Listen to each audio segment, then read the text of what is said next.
అప్పుల బాధలు వెంటాడుతున్నాయా? అయితే 6 JVR వారి జాతిరత్నాలు ధరించండి.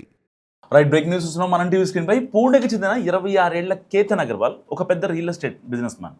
జీవితంలో ఎంతో ఉన్నత స్థానంలో ఉన్న కేతన్కు ఇటీవలే ఒక అమ్మాయితో పెళ్లి నిశ్చయమైంది.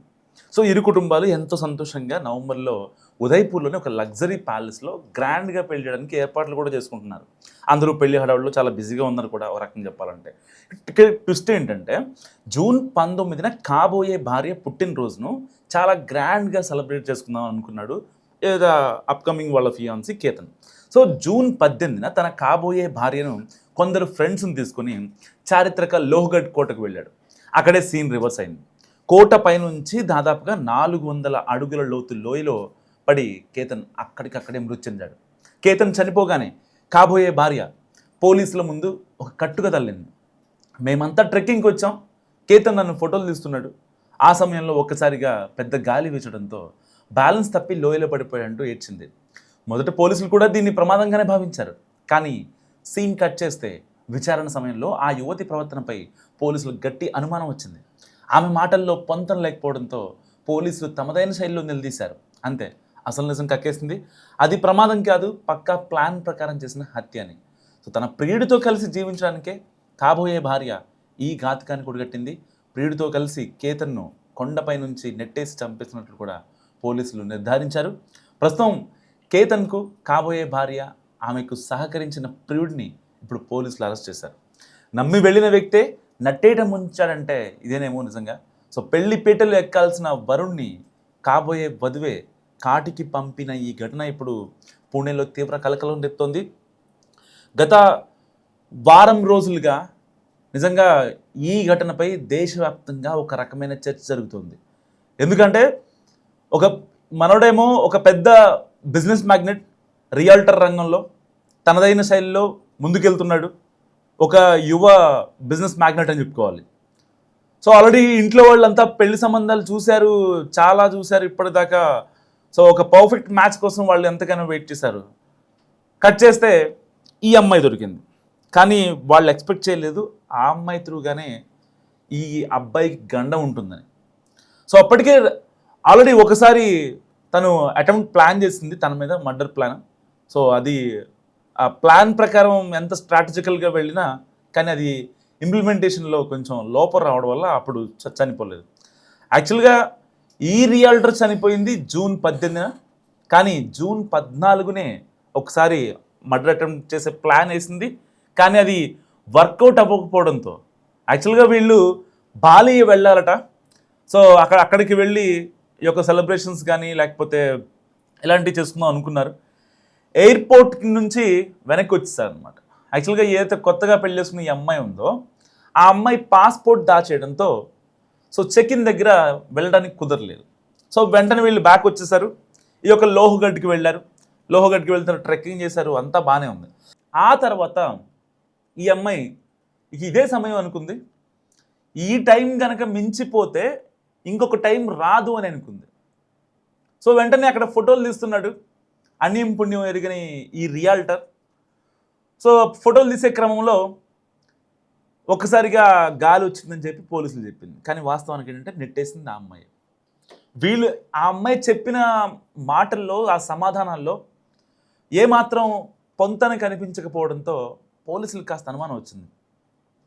తమదైన శైలిలో విచారణ చేసిన తర్వాత అయితే ఆ రియాల్టర్ వాళ్ళ డాడీ కంప్లైంట్ ఇచ్చిన తర్వాత కొన్ని టెక్నికల్ ఎవిడెన్సెస్ వీళ్ళు కలెక్ట్ చేశారు. అండ్ దాని తర్వాత ఎవిడెన్సెస్ కన్నా ఎమోషన్స్ ముఖ్యం కదా.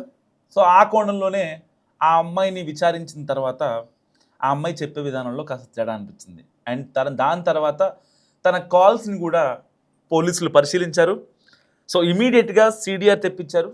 ఆ సిడిఆర్లో నమ్మలేని నిజాలని బయటపెట్టారు పోలీసులు. ఆల్రెడీ తన బాయ్ ఫ్రెండ్ చేతన్ చౌదరితో ఈ అమ్మాయి ఎప్పటి నుంచో రిలేషన్లో ఉంది. సో వీళ్ళిద్దరూ పెళ్లి చేసుకుందాం అనుకుంటున్నారు. సో ఆల్రెడీ ఏదైతే నిశ్చితార్థం జరిగిందో ఆ నిశ్చితార్థాన్ని కూడా క్యాన్సిల్ చేయొచ్చు అనే ఒక ఆప్షన్ కూడా వీళ్ళిద్దరి మధ్య ఉంది. నిజంగా అంటే ఏదో ఒక 10th క్లాస్ చదువుకోనో లేకపోతే 7th క్లాస్ చదువుకోనో డిస్కంటిన్యూ అయిన ఆడపిల్ల అయితే కాదు కదా.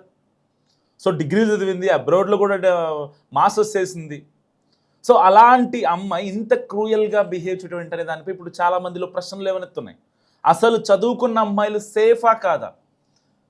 డిగ్రీలు మాస్టర్లు ఉన్న అమ్మాయి, బయటికి వెళ్ళి వచ్చిన అమ్మాయి, అలాంటి అమ్మాయిని పెళ్లి చేసుకోవచ్చా లేదా అనే డౌట్స్ కూడా ఇప్పుడు పెళ్లి కాని ప్రసాదుల్లో వ్యక్తమవుతున్నటువంటి ప్రశ్న. అసలు పెళ్లి చేసుకోవాలంటేనే భయపడిపోయే సిచ్యువేషన్స్ అవుతున్నాయి. అసలు ఆ అమ్మాయి అంటే ఆ అబ్బాయితో పెళ్ళి వద్దనుకుంటే 7 అడుగులు నడవాలని అనుకోకపోతే అసలు నాకు పెళ్ళి ఇష్టం లేదు అని ఒక మాట చెప్పచ్చు. వాళ్ళ అమ్మా నాన్న ముందేమో పెళ్ళి ఇష్టం లేదని చెప్పకూడదు, కానీ వీళ్ళు అనుకున్న ప్లానే జరగాలి. వాళ్ళు ఎక్కడా బ్లేమ్ అవ్వకూడదు. ఒకవేళ పెళ్ళి ఇష్టం లేదని ఈ రియాల్టర్ చెప్పినా అక్కడితో ఆపేసేవాడు కదా. ఇతనికి ఒకళ్ళు కాకపోతే ఇంకొకళ్ళు ఉంటారు. ఆల్రెడీ చూస్తున్నారు, 1 year నుంచి సంబంధాలు చూస్తున్నారు తనకి. ఇది కాకపోతే ఇంకొక పెళ్లి చేసుకుంటారు. అలానే ప్రాణాల మీద తెచ్చుకోరు కదా. సో ఆల్రెడీ వీళ్ళిద్దరూ ఒక 1 year నుంచి రిలేషన్లో ఉన్నారు, అంతా బాగానే ఉంది. వాళ్ళిద్దరూ పెళ్లి చేసుకుందాం అనుకున్నారు. అండ్ వాళ్ళ ఇంటికి కూడా ఒకసారి తీసుకెళ్లే క్రమంలో కూడా ఆ అమ్మాయి మళ్ళీ లేదు, సరిగ్గా నాకు ఇదే టైంలో ఇట్లా నిశ్చితార్థం అయింది, సో ఇప్పుడు వద్దు, నేను ఒక ప్లాన్ చెప్తానని చెప్పి ఆ అమ్మాయి ఇలాంటి క్రైమ్ ప్లాన్ వేసింది. అంటే ఒక రకంగా ఈ ప్రీ వెడ్డింగ్ షూట్స్ అంటారు కదా, ఈ ఒక ప్రీ వెడ్డింగ్ మర్డర్ అనుకోవచ్చు ఒక రకంగా. ఎస్, ఆబ్వియస్లీ అనాల్సిందే, ప్రీ వెడ్డింగ్ మర్డర్. పెళ్ళికి ముందే మర్డర్ కదా. ఆల్రెడీ వాళ్ళ దగ్గర అన్ని ఆప్షన్స్ పెట్టుకొని కూడా కేవలం ఆ అమ్మాయి మైండ్ మొత్తం క్రైమ్ మీదే, వాడిని చంపాలనే ప్లాన్లోనే, లేకపోతే మా అమ్మోళ్ళు నా మీద ఎలాంటి కన్సర్న్ అంటే బ్యాడ్గా ఏం అనుకోకూడదు నా మీద, సో రేపొద్దున నేను ఏం చేసినా సరే మా ఇంట్లో వాళ్ళు వినేలా ఉండాలి అనే భావన మాత్రమే కనిపిస్తుంది తనలో. నిజంగా కనుక తను ఓపెన్గా ఒక మాట చెప్పుంటే అసలు అచ్చట ముచ్చట తీరని వాడు బతికేవాడు కదా. అసలు వీళ్ళకి ఎవరిచ్చారా రైటు? అంటే అసలు సమాజం ఎడిపోతుంది.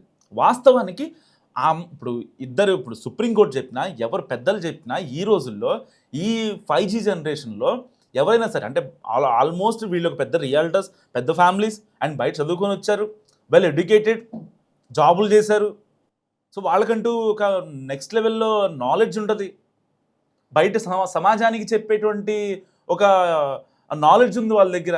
అంత నాలెడ్జ్ పెట్టుకొని వాళ్ళే తప్పులు చేస్తే అసలు ఏంటి, ఎంత దారుణంగా వాడిని చంపేశారు, ప్లాన్లు వేశారు, పథకాలు వేశారు, ఎన్నో స్ట్రాటజీలు. ఫ్యామిలీ అంతా కలిసి వెళ్దామనుకున్న బాలి ట్రిప్ని కూడా క్యాన్సిల్ చేసి మరి ఇండియాలోనే చంపేశారు. వాడు చేసిన పాపం ఏంటి? నిజంగా చాలామంది పెళ్లి కాని ప్రసాదుల్లో ఎవరైతే 25 to 30 years మధ్యలో ఉంటారో, ఇప్పుడు వాళ్ళల్లో మెదులుతున్నటువంటి ప్రశ్న ఏంటంటే, హైదరాబాద్ లేకపోతే బెంగళూరు, చెన్నై, ఢిల్లీ, గుర్గావ్, పూణే, బాంబే ఇలాంటి మెట్రోపాలిటన్ సిటీస్లో ఉన్నటువంటి అమ్మాయిల్ని పెళ్లి చేసుకోవడం సేఫా, లేదంటే కనుక ఈ ఊర్లలో ఉండే ఏదైతే అలాంటి కాస్త చదువుకొని తల్లిదండ్రులకి రెస్పెక్ట్ ఇచ్చే వాళ్ళని చేసుకోవడం కరెక్టా అనే భావన ఇప్పుడు చాలా మందిలో మెదులుతోంది. నిజంగా అమ్మాయిలందరూ ఒక్క నిమిషం గమనించండి. అంటే ప్రతి ఒక్క అమ్మాయి ఇలాగే చేయాలని లేదు, కానీ మీకు ఆ సంబంధం కనుక ఇంట్లో చూసినటువంటి సంబంధం నచ్చకపోతే మీ ఇష్టాయిష్టాలను ఏంటో సరిగ్గా మీ వాళ్ళకైనా కన్వే చేసుకునేలా ఉండాలి. ఆ తర్వాత ఇలా చేసి మీరు అనవసరంగా మీ జీవితాన్ని పాడు చేసుకోవడం, అవతల వ్యక్తి జీవితాన్ని నాశనం చేయటం, అండ్ మీరు లైఫ్ లాంగ్ ఆ యొక్క గిల్టీ ఫీలింగ్తో ఉండాలి. చాలామంది పెడుతూ ఉంటారు ఇన్స్టాగ్రామ్లో నో గిల్టీ అని చెప్పి.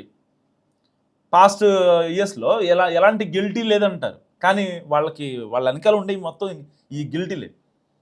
సో వాళ్ళు ఎక్కడికి వెళ్ళినా రేపొద్దున ఎంత హ్యాపీగా ఉన్నా, ఎంత ప్రశాంతంగా ఉన్నా వాళ్ళని వెంటాడుతూ ఉంటుంది. నేను ఒక నిండు ప్రాణాన్ని బలి తీసుకున్నానే అనే ఆలోచన చాలామందిని వెంటాడుతూ ఉంటుంది.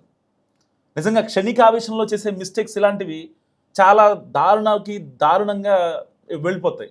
అంటే ఆ టైంకి అనుకుంటాం మనం ఈ చేస్తే ఎవరికి కూడా హామ్ అవ్వదు, మనం హ్యాపీగా సేఫ్గా బయటకు వచ్చేస్తాం అనుకుంటారు. కానీ మనం ఒకవైపు వేలు చూపిస్తే ఎలాగైతే మనకెళ్ళి 4 వేలు చూపిస్తాయో, అక్కడ జరిగే పని మీరు సేఫ్గా బయట రావడం అయితే, అక్కడ మనం ఎక్స్పెక్ట్ చేయింది దేవుడు రాసేది మాత్రం అది ఎప్పటికైనా పాపం పండుద్ది, మనమే బయటికి వెళ్తాం. నలుగురిలో ముద్దయిలా నిలబడతాం. అప్పుడు ఇంకా నా అనుకున్న వాళ్ళు ఎవరు ఉండరు, వీళ్ళు ఇలాంటి వాళ్ళు అని మన క్యారెక్టర్ ముద్రేస్తారు. ఇంత క్రైమా, ఇంత కర్కశంగా ఆలోచించిందని మన మీద లైఫ్ లాంగ్ ముద్ర ఉంటుంది. రేపొద్దున వాళ్ళ పిల్లలకి ఇంట్లో ఫ్యామిలీ చిన్న చిన్న ప్రోగ్రామ్స్ కావచ్చు, ఏదైనా ఫంక్షన్స్ కావచ్చు, ఇలాంటి వాటికి కూడా మనల్ని దూరం పెడుతూ ఉంటారు.